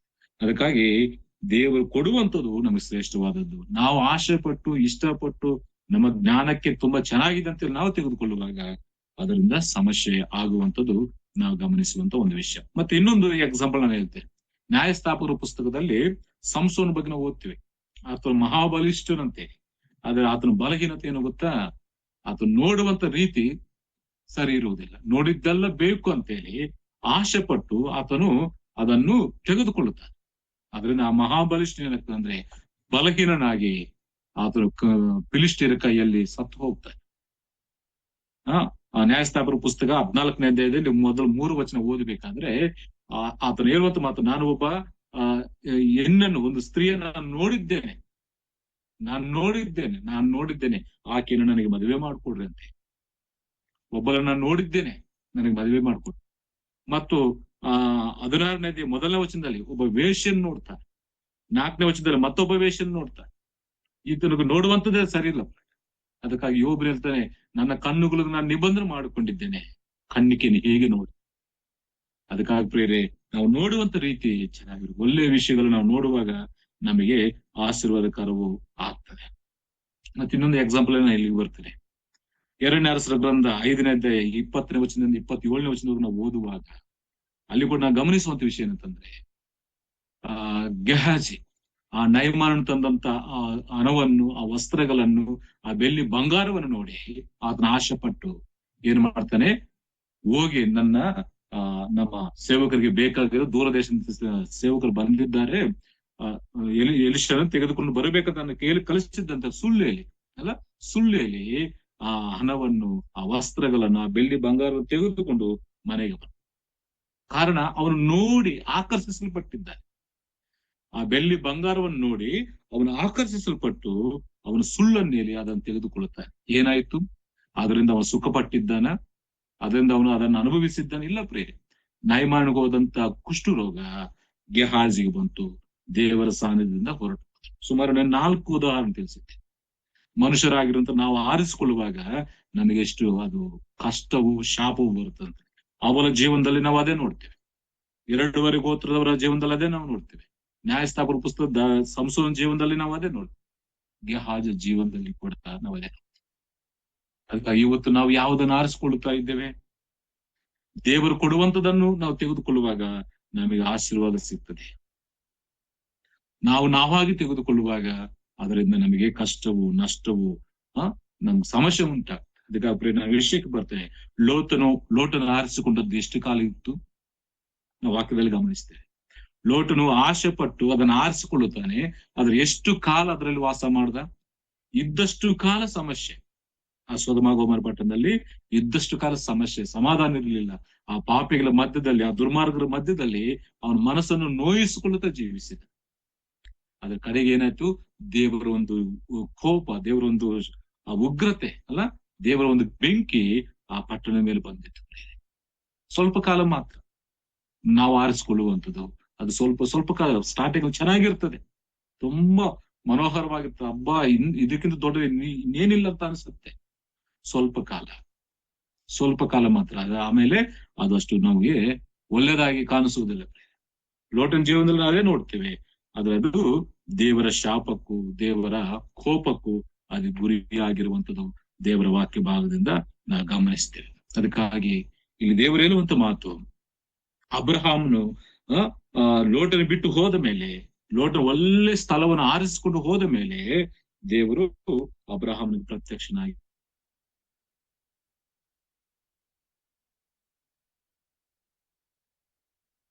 ತೆಗೆದುಕೊಳ್ಳುವಂಥದ್ದು ನಮಗೆ ಅಷ್ಟು ಪ್ರಯೋಜನಕರವಾಗುವುದಿಲ್ಲ. ಅದು ದೇವರು ಕೊಡುವಂಥದ್ದು ತುಂಬಾ ಶ್ರೇಷ್ಠವಾದದ್ದು, ಅದು ಪ್ರಯೋಜನಕರವಾಗಿ ಇರ್ತದಂತೇಳಿ ವಾಕ್ಯದಲ್ಲಿ ನಾವು ಗಮನಿಸ್ತೇವೆ. ಅದಕ್ಕಾಗಿ ಪ್ರೇರೆ, ಅಬ್ರಹಾಮನ ಜೀವನದಲ್ಲಿ ಆ ಸಮಯಕ್ಕೆ ಆ ಸೊದೋಮ ಗೊಮೋರ ಪಟ್ಟಣ ಯಾವ ರೀತಿಯಾಗಿತ್ತು? ಅದು ಫಲವತ್ತವಾದಂತ ಒಂದು ಭೂಮಿಯಾಗಿ, ಒಳ್ಳೆ ಏದೇನು ತೋಟದ ಹಾಗೆ ಅಲ್ಲ, ಯೋರ್ದಾನ ವಲಯ ತೋಟದ ಹಾಗೆ ಅದಿತ್ತು. ಆದ್ರೆ ಆ ಅವಕಾಶವನ್ನು ಲೋಟನಿಗೆ ಬಿಟ್ಟು ಕೊಡ್ತಾನೆ. ಆರಿಸಿಕೊಳ್ಳುವಂತ ಅವಕಾಶವನ್ನು ಲೋಟನಿಗೆ ಬಿಟ್ಟು ಕೊಟ್ಟಾಗ ದೇವರು ಅದಕ್ಕಿಂತ ಶ್ರೇಷ್ಠವಾದದ್ದು ಅಲ್ಲ, ಅದಕ್ಕಿಂತ ಶ್ರೇಷ್ಠವಾದದ್ದು, ಶಾಶ್ವತವಾದದ್ದು, ಹಾಲು ಜೇನು ಹರಿಯುವಂತ ದೇಶವನ್ನು ದೇವರು ಅಬ್ರಹಾಮನಿಗೆ ಕೊಟ್ಟಿರುವಂತದ್ದು ವಾಕ್ಯ ಭಾಗದಲ್ಲಿ ನಾ ಗಮನಿಸುವಂತ ಒಂದು ವಿಷಯ. ಅದಕ್ಕಾಗಿ ಪ್ರಿಯರೇ, ಇಲ್ಲಿ ದೇವರು ಯಾವ ರೀತಿಯಾಗಿ ಅಬ್ರಹಾಮನ ಆಧರಿಸ್ತಾ ಇದ್ದಾನೆ ಅಂತ ನಾವು ಗಮನಿಸುವಾಗ ಒಂದು 4 ವಿಷಯಗಳನ್ನು ನಾವಿಲ್ಲಿ ನೋಡ್ತೇವೆ. 4 ವಿಷಯಗಳನ್ನು ನಾವು ನೋಡ್ತೇವೆ. ಮೊದಲನೇ ವಿಷಯ ನೋಡಿ, ದೇವರು ಯಾವ ರೀತಿಯಾಗಿ ಆತನ ಆಧರಿಸಿದ್ದಾನಂತ ಹೇಳಿ. ಮೊದಲನೇ ವಿಷಯ 14ನೇ ವಚನ, ಲೋಟನು ಅಬ್ರಾಮನನ್ನು ಬಿಟ್ಟು ಬೇರೆಯಾದ ನಂತರ ಯೆಹೋವನು ಅಬ್ರಹಾಮನಿಗೆ ನೀನಿರುವ ಸ್ಥಳದಿಂದ ದಕ್ಷಿಣೋತ್ತರ ಪೂರ್ವ ಪಶ್ಚಿಮಗಳೇ ಕಣ್ಣೆತ್ತಿ ನೋಡು. ಇಲ್ಲಿ ದೇವರು ಹೇಳ್ತಾ ಇದ್ದಾನೆ, ನೀನು ಕಣ್ಣೆತ್ತಿ ನೋಡು. ನೋಡಿದ್ರೆ ಏನಾಗ್ತದೆ? ನೀನು ಎಷ್ಟು ನೋಡ್ತೀಯೋ ಅಷ್ಟು ನಿನ್ನ ಸಂತತಿಗೆ ಕೊಡ್ತೇನೆ. ನೋಡಿದ್ರೆ ಇದಕ್ಕಿಂತ ದೊಡ್ಡ ಆಧಾರ ಏನು ಬೇಕೆ ಅಲ್ಲ? ನೀನು ಕಣ್ಣೆತ್ತಿ ನೋಡು, ನೀನು ಎಷ್ಟು ದೂರ ನಿನ್ನ ಆ ನೋಟ ಹೋಗ್ತದೋ, ನಿನ್ನ ದೃಷ್ಟಿ ಹೋಗ್ತದೋ ಅಷ್ಟನ್ನು ನಾನೇನ್ ಮಾಡ್ತೇನೆ, ನಿನ್ನ ಸಂತತಿಗೆ ನಾನು ಕೊಡ್ತೇನೆ. ಮತ್ತೆ ಇನ್ನೊಂದು ಹೇಳ್ತಾನೆ 17ನೇ ವಚನದಲ್ಲಿ, ನೀನೆದ್ದು ಈ ದೇಶದ ಎಲ್ಲ ಕಡೆಯಲ್ಲಿಯೂ ತಿರುಗಾಡು, ಅದನ್ನು ನಿನಗೆ ಕೊಡುವೆನು. ನೀನ್ ಎಷ್ಟು ತಿರುಗಾಡ್ತೀಯೋ ಈ ದೇಶದಲ್ಲಿ, ನೀನ್ ಎಷ್ಟು ತಿರುಗಾಡ್ತೀಯೋ ಅಷ್ಟು ನಿನಗೆ ಕೊಡ್ತೇನೆ. ನೀನೆಷ್ಟು ನೋಡ್ತೀಯೋ ನೋಡಿದಷ್ಟು ನಿನ್ನ ಸಂತತಿಗೆ ಕೊಡ್ತೀನಿ. ನೀನೆಷ್ಟು ತಿರುಗಾಡ್ತೀಯೋ ಅದನ್ನು ನಿನ್ನ ಸಂತತಿಗೆ ಕೊಡ್ತೇನೆ. ಅಷ್ಟು ಮಾತ್ರವಲ್ಲ, ಅದನ್ನ ನೋಡಿ 14ನೇ ವಚನ 15ನೇ ವಚನ, ನೀನು ನೋಡುವ ಈ ದೇಶವನ್ನೆಲ್ಲ ನಿನಗೂ ನಿನ್ನ ಸಂತತಿಗೂ ಶಾಶ್ವತವಾಗಿ ಕೊಡುವೆನು. ಸ್ವಲ್ಪ ದಿನ ಅಲ್ಲ. ಲೋಟನ ಆರಿಸಿಕೊಂಡದ್ದು ಸ್ವಲ್ಪ ದಿನ, ಇವತ್ತು ನಾವು ಆರಿಸಿಕೊಳ್ಳುವಂಥದ್ದು ಸ್ವಲ್ಪ ದಿನ ಅಲ್ವಾ?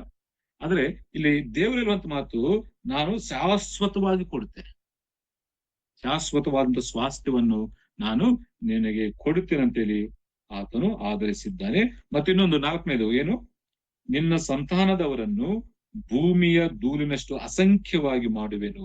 ಭೂಮಿಯಲ್ಲಿರುವ ಧೂಳನ್ನು ಲೆಕ್ಕ ಮಾಡುವುದಾದರೆ ನಿನ್ನ ಸಂತಾನವನ್ನು ಲೆಕ್ಕಿಸಲಾಗಿತ್ತು. ಇಲ್ಲ ಏನ್ ನೋಡ್ತೀವಿ ಅಂದ್ರೆ, ನಿನ್ನ ಸಂತಾನವನ್ನು ಅಭಿವೃದ್ಧಿ ಪಡಿಸುತ್ತೇನೆ, ನಿನ್ನ ಸಂತಾನವನ್ನು ಅಭಿವೃದ್ಧಿ ಪಡಿಸ್ತೇನೆ. ಲೋಟನ ಸಂತಾನವು ಅದು ಶಾಪಗ್ರಸ್ತವಾಗಿರ್ತಲ್ಲ. ಲೋಟನು ಮಕ್ಕಳೊಂದಿಗೆ ಅಲ್ಲ, ಅವನು ದ್ರಾಕ್ಷಾರಸ ಕುಡಿದಿರ್ತಾನೆ, ಅದಾದ್ರೆ ಅವನ್ ತಪ್ಪಿಲ್ಲದಿದ್ರು ಕೂಡ ಆ ಶಾಪ ಅವನಿಗೆ ಕೂಡ ಬರ್ತದೆ. ಮೋಯಾಬರು, ಅಮೋನಿಯರು ಶಾಪಗ್ರಸ್ತವಾದಂತ ಸಂತಾನ ಅಲ್ಲ. ಆದ್ರೆ ಅಬ್ರಹಾಮನ ಸಂತಾನ ಅದು ಆಶೀರ್ವದಿಸಲ್ಪಟ್ಟಂತ ಸಂತಾನವಾಗಿತ್ತು, ಅದು ಶಾಶ್ವತವಾದಂತ ಸಂತಾನವಾಗಿತ್ತು. ಮತ್ತೆ ಅದನ್ನು ದೇವರು ಏನ್ ಮಾಡ್ತಾ ಇದ್ದಾನೆ, ಅಭಿವೃದ್ಧಿ ಪಡಿಸ್ತಾನೆ. ಎಷ್ಟು ಅಭಿವೃದ್ಧಿ? ಭೂಮಿಯ ಮೇಲೆ ಧೂಳಿನಷ್ಟು ಅಸಂಖ್ಯವಾಗಿ ಮಾಡುವೆನು. ಆ ಧೂಳನ್ನು ಲೆಕ್ಕ ಮಾಡುವುದಾದ್ರೆ ಲೆಕ್ಕಿಸ್ಲಿಕ್ಕೆ ಆಗದಿರುವಂತ ಒಂದು ಸ್ವಾಸ್ಥ್ಯ ಆಶೀರ್ವದಿಸಿ ಅಭಿವೃದ್ಧಿ ಪಡಿಸ್ತೇನೆ ಅಂತೇಳಿ ದೇವರು ಅವನನ್ನು ಧೈರ್ಯಪಡಿಸುವಂತದೆಲ್ಲ ಆಧರಿಸುವಂತ ಈ 4 ಮಾತುಗಳು. ಇಷ್ಟು 4 ಮಾತುಗಳು. ಒಂದು, ನೀನು ಎಷ್ಟು ನೋಡ್ತೀಯೋ ನೋಡಿದಷ್ಟು ನಾನು ನಿನಗೆ ಕೊಡ್ತೇನೆ. 2, ನೀನೆಷ್ಟು ತಿರುಗಾಡ್ತೀಯೋ ಅಲ್ಲ, ಈ ದೇಶವನ್ನು ಎಷ್ಟು ತಿರುಗಾಡ್ತೀಯೋ ಅಷ್ಟು ನಾನು ನಿನಗೆ ಕೊಡುತ್ತೇನೆ. 3, ಅದು ಶಾಶ್ವತ ಕಾಲ. ಆ ಸ್ವಾಸ್ಥ್ಯವನ್ನು ನಾನು ಶಾಶ್ವತ ಕಾಲ ನಿನ್ನ ಸಂತತಿಗೆ ನಾನು ಕೊಡ್ತೇನೆ. 4, ನಿನ್ನ ಸಂತಾನವನ್ನು ಅಭಿವೃದ್ಧಿ ಪಡಿಸಿ ಅದನ್ನು ಆಶೀರ್ವದಿಸುತ್ತೇನೆ ಅಂತೇಳಿ ಅಬ್ರಹಾಮನ ಆಧರಿಸಿದ್ದಾನೆ. ಪ್ರಿಯರೇ, ಇವತ್ತು ಕೂಡ ಆವತ್ತಿನ ಅಬ್ರಹಾಮನು ಕೊಟ್ಟಂತ ಆಧರಣೆ ಇವತ್ತು ನಮ್ಮ ಜೀವನದಲ್ಲಿ ಕೂಡ ಆತನು ಕೊಡ್ತಾನೆ. ಕಾರಣ, ನಾವು ಆತ್ಮೀಯರಾಗಿ ಜೀವಿಸಬೇಕು, ಶರೀರ ಸಂಬಂಧಿಗಳಾಗಿ ಜೀವಿಸಬಾರದು. ನಾವು ಆತ್ಮೀಯರಾಗಿ ಜೀವಿಸಬೇಕು. ಈ ಶರೀರ ಸಂಬಂಧಿಗಳೊಂದಿಗೆ ನಾವು ಪ್ರತ್ಯೇಕವಾಗಿ ಜೀವಿಸಬೇಕು. ಆವಾಗ ಈ ಆಧರಣೆ ನಮಗೆ ಸಿಗ್ತದೆ. 2ನೇ ವಿಷಯ ನಾನು ಏನ್ ಹೇಳಿದ್ದೆ, ನಮ್ಮ ಆತ್ಮೀಯತೆಯಲ್ಲಿ ನಾವು ಏನನ್ನು ಕಳೆದುಕೊಳ್ಳುತ್ತೀವೋ ದೇವರು ಅದಕ್ಕಿಂತ ಶ್ರೇಷ್ಠವಾದದ್ದನ್ನು ನಮಗೆ ಅನುಗ್ರಹಿಸಿಕೊಡ್ತೀವಿ. ಇಷ್ಟು ವರ್ಷಗಳು ದೇವರಿಗಾಗಿ, ದೇವರ ವಿಷಯಗಳಲ್ಲಿ ಇಲ್ಲ ದೇವರಲ್ಲಿ ಇದ್ದೇವೋ, ಯಾವುದನ್ನು ನಷ್ಟಪಡಿಸ್ಕೊಂಡಿದ್ದೇವೋ ಅದಕ್ಕೆ ಶ್ರೇಷ್ಠವಾದದ್ದನ್ನು ದೇವರು ನಮಗೆ ಕೊಡ್ತಾರೆ. ಕೆಲವರು ಭಾನುವಾರ ಕೆಲಸಕ್ಕೆ ಹೋಗ್ತಾರೆ, ಕಾರಣ ಭಾನುವಾರ ಒಂದಿನ ಸಂಬಳ ಬರ್ತದಂತೆ. ಒಂದು ವೇಳೆ ಆ ಭಾನುವಾರ ಸಂಬಳವನ್ನು ನೀನು ದೇವರಿಗಾಗಿ ತ್ಯಾಗ ಮಾಡಿ ಬಂದು ಆರಾಧನೆ ಮಾಡುವಾಗ ದೇವರು ಅನ್ಯಾಯಸ್ಥನಲ್ಲ. ನೀವು ಆರಾಧನೆಗಾಗಿ ನೀನು ಏನನ್ನು ಕಳೆದುಕೊಂಡಿದ್ದೀಯೋ ಅದಕ್ಕೆ 4ರಷ್ಟು ಕೊಡುವಂತ ದೇವರು. ಈ ಸತ್ಯವನ್ನು ನಾವು ಇಲ್ಲಿ ನೋಡ್ತಿದ್ವಿ. ದೇವರಿಗಾಗಿಯೂ ಆತ್ಮೀಯತೆಗಾಗಿಯೂ ಸೇವೆಗಾಗಿಯೂ ನೀನೇನನ್ನು ನಷ್ಟಪಡಿಸ್ಕೊಳ್ತೀಯೋ ಅದರ ಶ್ರೇಷ್ಠವಾದದ್ದನ್ನು ದೇವರು ಆತನು ಕೊಡುವಂತ ದೇವರಾಗಿದ್ದಾನೆ. ಆವತ್ತು ಅಬ್ರಹಾಮನ ಕೊಟ್ಟಂತ ಆ ಆದರಣೆ ಇವತ್ತು ನಮ್ಮ ಜೀವನದಲ್ಲಿ ಕೂಡ ಆತನು ಕೊಡುವಂತ ದೇವರಾಗಿದೆ. ಆದ್ರೆ ನಾವು ಶರೀರಗಳೊಂದಿಗೆ ಜೀವಿಸಬಾರದು ಮತ್ತು ಆತ್ಮೀಯತೆಗಾಗಿ ಇಲ್ಲ ದೇವರಿಗಾಗಿ ಕೆಲವೊಂದು ನಷ್ಟಪಡಿಸ್ಕೊಳ್ಳುವಂತ ಒಂದು ಜೀವನ, ಸಮರ್ಪಣೆ ಜೀವನ ನಮ್ಮಲ್ಲಿರಬೇಕು. ಕೆಲವರು ಯಾವುದನ್ನು ನಷ್ಟಪಡಿಸ್ಕೊಳ್ಳುವುದಿಲ್ಲ, ಏನನ್ನೂ ನಷ್ಟಪಡಿಸ್ಕೊಳ್ಳುವುದು ದೇವರಿಗಾಗಿ. ಅಂತವ್ರು ಹೇಗೆ ಆಶೀರ್ವದಿಸಲ್ಪಡ್ತಾರೆ. ಅಬ್ರಾಹಂ ನೋಡಿ, ಮೊದಲ ಅವಕಾಶವನ್ನು ಲೋಟನು ಕೊಟ್ಟ ಅಲ್ಲ, ನಿನ್ನಿಷ್ಟಪ್ಪ, ನೀನು ಆರಿಸ್ಕೊ, ಒಳ್ಳೇದನ್ನು ಏನು ಬೇಕಾದ್ರೂ ಆರಿಸ್ಕೊ, ನಾನು ಉಳಿದಿದ್ದನ್ನು ತೆಗೆದುಕೊಳ್ತೇನೆ. ನೀನು ಶ್ರೇಷ್ಠವನ್ನು ಆರಿಸ್ಕೊಂಡು ಹೋಗು, ಏನು ಉಳಿದ ಅದನ್ನ ನಾನು ತೆಗೆದುಕೊಳ್ತೇನೆ ಅಂತ ಹೇಳಿ ಅಬ್ರಹಾಮನ ಮನಸ್ಸು ಮಾಡಿ ಅವಕಾಶ ಕೊಟ್ಟಿದ್ದಾನೆ. ಆದ್ರೆ ದೇವರ ಅಬ್ರಹಾಮನ ಜೀವನದಲ್ಲಿ ಯಾವ ಅನ್ಯಾಯ ಮಾಡಲಿಲ್ಲ. ಲೋಟನ ಆರಿಸ್ಕೊಂಡದ್ದು ಅದು ಸ್ವಲ್ಪ ಕಾಲ. ಆಮೇಲೆ ದೇವರ ಉಗ್ರತೆ, ದೇವರ ಕೋಪ ಅದರ ಮೇಲೆ ತುಂಬಿ ಬಂತು. ಅದೇ ದೇವರ ಅಬ್ರಹಾಮನಿಗೆ ಕೊಟ್ಟಿದ್ದು ಮಾತ್ರ ಅದು ಶಾಶ್ವತವಾದದ್ದು, ಅದು ಶ್ರೇಷ್ಠವಾದದ್ದು, ಅದು ಆಶೀರ್ವದಿಸಲ್ಪಡುವಂಥದ್ದು. ಅದಕ್ಕಾಗಿ ಪ್ರಿಯರೇ, ಇಲ್ಲಿ ನಾವು ಗಮನಿಸೋಣ, ನಾವು ದೇವರಿಗಾಗಿ, ಆತ್ಮೀಯತೆಗಾಗಿ, ನಮ್ಮ ಆತ್ಮೀಯ ಜೀವನಕ್ಕಾಗಿ, ಇಲ್ಲ ದೇವರ ಸೇವೆಗಾಗಿ ನಾವು ನಷ್ಟಪಡಿಸ್ಕೊಳ್ಳುವಾಗ ದೇವರು ಅನ್ಯಾಯಸ್ಥನಲ್ಲ, ತಕ್ಕ ಪ್ರತಿಫಲವನ್ನು, ಶ್ರೇಷ್ಠವಾದಂತ ಪ್ರತಿಫಲವನ್ನು ಆತ ಕೊಡ್ತಾನೆ. ಆಮೇಲೆ ನಾವು ಸ್ವತಃ ತೆಗೆದುಕೊಳ್ಳುವುದರಿಂದ ಪ್ರಯೋಜನವಾಗುವುದಿಲ್ಲ, ದೇವರು ಕೊಡುವುದರಿಂದ ನಮಗೆ ಶ್ರೇಷ್ಠವಾದಂತ ಪ್ರಯೋಜನ. ಅದಕ್ಕಾಗಿ ಪ್ರಿಯರೇ, ಈ 4ನೇ ದರ್ಶನದಲ್ಲಿ ದೇವರ ಅಬ್ರಹಾಮನ ಆಶೀರ್ವದಿಸಿದ ಹಾಗೆ, ಇಲ್ಲ ಆಧರಿಸಿದ ಹಾಗೆ ನಮ್ಮನ್ನು ಕೂಡ ಆಧರಿಸಬೇಕು ಮತ್ತು ಆಶೀರ್ವದಿಸಬೇಕಾದ್ರೆ ಈ ಗುಣ ಯಾವುದು? 4 ವಿಷಯ ಅಲ್ಲ, ಆತ್ಮಿಕ ಸತ್ಯ. ಅವಿಶ್ವಾಸಿಗಳೊಂದಿಗೆ, ಶರೀರದೊಂದಿಗೆ ನಾವು ಸೇರಬಾರದು, ಪ್ರತ್ಯೇಕವಾಗಿರ್ಬೇಕು, ಅಂತವರನ್ನು ಬಿಟ್ಟು ಬಿಡಬೇಕು. 2, ಆತ್ಮೀಯತೆಗಾಗಿ ನಾವು ನಷ್ಟಪಡಿಸ್ಕೊಳ್ಬೇಕು. 3, ನಮ್ಮ ಕಣ್ಣಿಗೆ ಇಂಪಾಗಿಯೂ ಸುಂದರವಾಗಿಯೂ ಕಾಣಿಸ್ಕೊಂಡಿರುವಂತ ನಾವು ತೆಗೆದುಕೊಳ್ಳಬಹುದು. ದೇವರು ಕೊಡುವಂತದನ್ನು ನಾವು ತೆಗೆದುಕೊಳ್ಳುವಾಗ ಈ ಶ್ರೇಷ್ಠವಂತ ಆದರಣೆ ನಮ್ಮ ಜೀವನದಲ್ಲಿ ನಾವು ಅನುಭವಿಸ್ತೇವೆ. ಆದ್ರೆ ಇನ್ನೊಂದು ವಿಷಯ ನಾನು ತಿಳಿಸಿ ನಾನು ಇಲ್ಲಿ ಮುಗಿಸ್ತೇನೆ ಪ್ರಿಯರೇ. ಅಬ್ರಹಾಮನು ಅಷ್ಟು ಐಶ್ವರ್ಯವಂತನಾಗಿದ್ರು ಕೂಡ, ಬಹಳ ಐಶ್ವರ್ಯವಂತ. ಮೊದಲ 2ನೇ ವಚನ, ಅಬ್ರಹಾಮನು ಬಹು ಐಶ್ವರ್ಯವಂತನಾಗಿದ್ದನಂತೆ. ಆದ್ರೆ ಪಂಡಿತರು ಇರುವಂತ ಮಾತೇನಂತಂದ್ರೆ, ಅಬ್ರಹಾಮನು ಎಲ್ಲಿಗೆ ಹೋದ್ರು ಕೂಡ ತನಗೋಸ್ಕರ ಮನೆಗಳನ್ನು ಕಟ್ಟುಕೊಂಡಿಲ್ಲ. ಆತನು ಹೋದಂತ ಪ್ರತಿಯೊಂದು ಸ್ಥಳದಲ್ಲಿ ದೇವರಿಗಾಗಿ ಯಜ್ಞವೇದಗಳನ್ನು ಕಟ್ಟುತ್ತಾ ಇದ್ದನು. ಯಜ್ಞವೇದಗಳನ್ನು ಕಟ್ಟುವಂತ ಕೆಲಸ ಅಬ್ರಹಾಮನು. ಅಲ್ಲಿ ಯಜ್ಞವೇದ ಕಟ್ಟುವಂಥದ್ದು ದೇವರನ್ನು ಆರಾಧಿಸುವಂಥದ್ದು. ತನ್ನಗೋಸ್ಕರ, ತನ್ನ ಜನರಿಗೋಸ್ಕರ ಆತನು ಏನು ಮಾಡಿಕೊಂಡಿಲ್ಲ ಅಂತೇಳಿ ವಾಕ್ಯ ಭಾಗದಲ್ಲಿ ನಾವು ಗಮನಿಸ್ತೇವೆ. ಯಜ್ಞವೇದನ ಕಟ್ಟುವಂಥದ್ದು ಅಬ್ರಹಾಮನ ಕೆಲಸ. ಅದ್ರ ಲೋಟನು ನಾವು ಗಮನಿಸುವಾಗ ಹೋದಂತ ತನಗೋಸ್ಕರ ಮನೆಗಳನ್ನು ಕಟ್ಟಿಕೊಳ್ಳುತ್ತಿದ್ದ. ಅಬ್ರಹಾಮನು ಮನೆಗಳನ್ನು ಕಟ್ಟಿಕೊಂಡಿಲ್ಲ ಪ್ರೇರೆ. ಯಜ್ಞವೇದಗಳನ್ನು ಕಟ್ಟಿ ದೇವರನ್ನು ಆರಾಧಿಸಿ ದೇವರನ್ನು ಮಹಿಮೆ ಪಡಿಸುವಂತ ಜೀವನವು ಅಬ್ರಹಾಮನ ಜೀವನವಾದದ್ರಿಂದ ದುಃಖದಲ್ಲಿದ್ದಂತ ಅಬ್ರಹಾಮನನ್ನು ದೇವರು ಧೈರ್ಯಪಡಿಸ್ತೇನೆ. ಒಂದು ಮಾತನ್ನು ಓದಿ ನಾನು ಮುಗಿಸ್ತೇನೆ. ಇಬ್ರಿಯರಿಗೆ ಬರೆದ ಪತ್ರಿಕೆ 11ನೇ ಅಧ್ಯಾಯ ಇಬ್ರಿಯರಿಗೆ ಬರೆದ ಪತ್ರಿಕೆ 11ನೇ ಅಧ್ಯಾಯ 9-10 ವಚನಗಳನ್ನು ನಾನು ಓದ್ತಾ ಇದ್ದೀನಿ ನೋಡಿ. ನಂಬಿಕೆಯಿಂದಲೇ ಅವನು ವಾಗ್ದಾತ ದೇಶಕ್ಕೆ ಬಂದಾಗ ಅಲ್ಲಿ ಅನ್ಯ ದೇಶದಲ್ಲಿ ಇದ್ದವನಂತೆ ಡೇರೆಗಳಲ್ಲಿ ಇದ್ದುಕೊಂಡು ಪ್ರವಾಸಿಯಾಗಿ ಬದುಕಿದನು. ಅದೇ ವಾಗ್ದಾನಕ್ಕೆ ಸಹ ಬಾಧ್ಯರಾಗಿದ್ದ ಇಸಾಕನು ಯಾಕೋಬನು ಅವನಂತೆ ಡೇರೆಗಳಲ್ಲಿ ವಾಸಿಸಿದರು. ಇಲ್ಲಿ ನಾವು ಗಮನಿಸುವಂತ ಮಾತು, ಅವರು ಎಲ್ಲಿಗೆ ಹೋದ್ರು ಕೂಡ ಡೇರೆಗಳನ್ನು ಹಾಕಿ. ವಾಕ್ಯ ಯಾವ್ದದು? ಇಬ್ರಿ 11:9. ಓಕೆ ಓಕೆ ಬ್ರದರ್, ಅದು 10 ಅಂತ. ಓಕೆ, 11ನೇ ಅಧ್ಯಾಯ, ಇಬ್ರಿ ಪತ್ರಿಕೆ 11ನೇ ಅಧ್ಯಾಯ 9ನೇ ವಚನ. ಅವರು ಎಲ್ಲಿಗೆ ಹೋದ್ರು ಕೂಡ ಅನ್ಯ ದೇಶದಲ್ಲಿ ಇದ್ದವರಂತೆ, ಅವರು ಸ್ವಂತ ದೇಶವಾಗಿದ್ರು ಕೂಡ ಅವ್ರು ಯಾವ ರೀತಿಯಾಗಿದ್ರು? ಇದು ಅನ್ಯ ದೇಶದಲ್ಲಿ ಇದ್ದವರ ಹಾಗೆ ಡೇರೆಗಳನ್ನು ಹಾಕಿಕೊಂಡು ಜೀವಿಸ್ತಾ ಇದ್ರು. ಯಾಕಂದ್ರೆ ಅದು ರೀಸನ್ ಹೇಳ್ತಾರೆ. ಅವ್ರ ಡೇರೆಗಳಲ್ಲಿ ಯಾಕೆ ಅವ್ರು ಜೀವನ ಮಾಡ್ತಿದ್ರು? ಅದ್ ರೀಸನ್ ಏನು? ಯಾಕಂದ್ರೆ ಅವನು ಶಾಶ್ವತವಾದ ಅಸ್ತಿವಾರಗಳುಳ್ಳ ಪಟ್ಟಣವನ್ನು, ಅಂದ್ರೆ ದೇವರು ಸಂಕಲ್ಪಿಸಿ ನಿರ್ಮಿಸಿದ ಪಟ್ಟಣವನ್ನು ಎದುರು ನೋಡ್ತಿದ್ರು. ಅವರು ತಮಗೋಸ್ಕರ ಸ್ವಂತ ಪಟ್ಟಣಗಳನ್ನು, ಸ್ವಂತ ಮನೆಗಳನ್ನು ಅವ್ರು ಕಟ್ಟಿಕೊಂಡಿಲ್ಲ. ಅಬ್ರಹಾಮ್, ಇಸಾಕ್, ಯಾಕೋಬರು ಅವರು ಡೇರೆಗಳಲ್ಲಿ ವಾಸ ಮಾಡ್ತಿದ್ರು. ಅದ್ರ ಲೋಟನ್ ಜೀವನ ಅವನ ಮನೆಗಳನ್ನು ಕಟ್ತಿದ್ದ, ಆಸ್ತಿಯನ್ನು ಸಂಪಾದನೆ. ಆದ್ರೆ ಇವ್ರು ಮಾತ್ರ ಅವರು ಡೇರೆಗಳನ್ನು ವಾಸಿಸಿದ್ರು. ಯಾಕಂತಂದ್ರೆ ದೇವರು ಕೊಡುವಂತ ಅವನು ಶಾಶ್ವತವಾದ ಆಸ್ತಿವಾರಗಳುಳ್ಳ ಪಟ್ಟಣವನ್ನು, ಅಂದ್ರೆ ದೇವರು ಸಂಕಲ್ಪಿಸಿ ನಿರ್ಮಿಸಿದ ಪಟ್ಟಣವನ್ನೇ ಎದುರು ನೋಡುತ್ತಿದ್ದ. ಇದು ಅಬ್ರಹಾಮನ ನಂಬಿಕೆ. ಅದಕ್ಕಾಗಿ ಅಬ್ರಹಾಮನನ್ನು ದೇವರು ಆಶೀರ್ವದಿಸಿದ್ದಾನೆ ಪ್ರಿಯರೇ. ಅದೇ ನಾವು ನೋಡುವಂಥದ್ದು 13ನೇ ವಚನದಲ್ಲಿ ಕೂಡ ಮಾತು. 13ನೇ ವಚನ, ಇವರೆಲ್ಲರೂ ವಾಗ್ದಾನದ ಫಲಗಳನ್ನು ಹೊಂದದೆ ಅವುಗಳನ್ನು ದೂರದಿಂದ ನೋಡಿ ಉಲ್ಲಾಸದೊಡನೆ ವಂದಿಸಿ ನಂಬಿಕೆಯುಳ್ಳವರಾಗಿ ಮೃತರಾದರು. ತಾವು ಭೂಮಿಯ ಮೇಲೆ ಪರದೇಶದವರು ಪ್ರವಾಸಿಗಳಾಗಿದ್ದೇವೆಂದು ಒಪ್ಪಿಕೊಂಡರು. ಪ್ರಿಯರೇ, ನಾವು ಗಮನಿಸುವಂತ ಮಾತು, ಅಬ್ರಹಾಮನು ತನ್ನ ದೇವರಿಗೋಸ್ಕರ ಯಜ್ಞವೇದಿಗಳನ್ನು ಕಟ್ಟಿ ದೇವರನ್ನು ಮಹಿಮೆ ಪಡಿಸುತ್ತಾ ತಾನು ಡೇರೆಗಳಲ್ಲಿ ವಾಸ ಮಾಡುತ್ತಾ ದೇವರು ಕೊಡುವಂತ ಆ ಶಾಶ್ವತವಾದಂತ ಆ ಪಟ್ಟಣಕ್ಕಾಗಿ ಎದುರು ನೋಡ್ತಿದ್ದ. ಅವರು ಆ ದೇಶದಲ್ಲಿ ಇದ್ದಷ್ಟು ಕಾಲ ಅವರು ಪರದೇಶಿಗಳಾಗಿ, ಅವರು ಯಾತ್ರಿಕರಾಗಿ ಅವರು ಜೀವನ ಮಾಡ್ತಾ ಬಂದದ್ರಿಂದ ದೇವರು ಅಬ್ರಹಾಮ ಜೀವನದಲ್ಲಿ ಆ ಆಶೀರ್ವಾದವನ್ನು, ಆ ವಾಗ್ದಾನವನ್ನು ನೆರವೇರಿಸಿರುವಂತದ್ದು ವಾಕ್ಯದಿಂದ ನಾವು ಗಮನಿಸ್ತೇವೆ. ಅದಕ್ಕಾಗಿ 4ನೇ ದರ್ಶನದಲ್ಲಿ ನಾವು ಗಮನಿಸುವಂತ ಮಾತು, ದೇವರು ಆಧರಿಸುತ್ತಾನೆ. ಆವತ್ತು ಆದರಣೆ ಕೊಡುವಂತ ದೇವರು ಇವತ್ತು ಕೂಡ ನಾವು ಏನ್ ಮಾಡಬೇಕು?